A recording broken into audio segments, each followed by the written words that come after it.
Жители Коми положительно оценивают межнациональные отношения. Мы не испытываем неприязни по отношению к другим национальностям. Об этом членам Общественной палаты поведала руководитель профильного ведомства Галина Габушева. Тем не менее, вопрос непростой, оговорилась министр. Нельзя утверждать, что в нашей нацполитике все безоблачно. Так часто именно национальный окрас в информполе получают социально-экономические проблемы. Реальными их проявлениями становятся публикации в соцсетях, которые способствуют разжиганию розни. Отмечу, в ежедневном режиме замеряется этносоциальная обстановка в республике. И здесь нам, безусловно, и помогают специализированные программы. Это и семантический архив, и федеральная система мониторинга.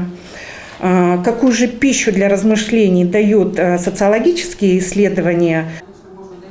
А еще, между прочим, по итогам прошлого года возбуждено 5 уголовных дел, выявлено 39 информационных ресурсов с противоправным контентом. Также в Коми отбывают наказание 42 приверженца радикальных течений. Среди них есть даже такие, которые пытаются продолжить свою деятельность.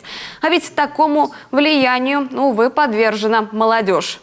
В общей сложности по этим фактам в прошлом году возбуждено 2 уголовных и 16 административных дел. И работа наша здесь, конечно, очень в тесном взаимодействии с нашим духовенством всех, скажем так, конфессий. Конечно, мы тесно здесь и взаимодействуем в этом направлении, работаем с муфтием Республики Коми. Все вы его знаете, он тоже член Общественной палаты был, с Вали Ахмад Хазратом Гаязовым.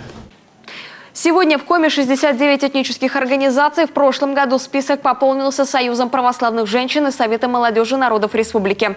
Еще одно направление работы ведомства Галины Габушевой – так называемое народосбережение.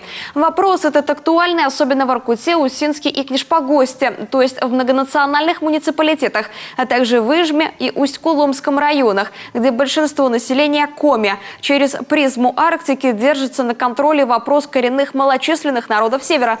Уже 11 лет в Коми организуют авиаперевозки детей-оленеводов. Эту практику по поручению главы Коми распространили на детей Ижмы и Усть-Цилимского районов, чьи родители трудятся в НАО. Количество малышей увеличат до 300, а финансирование до 19 миллионов рублей.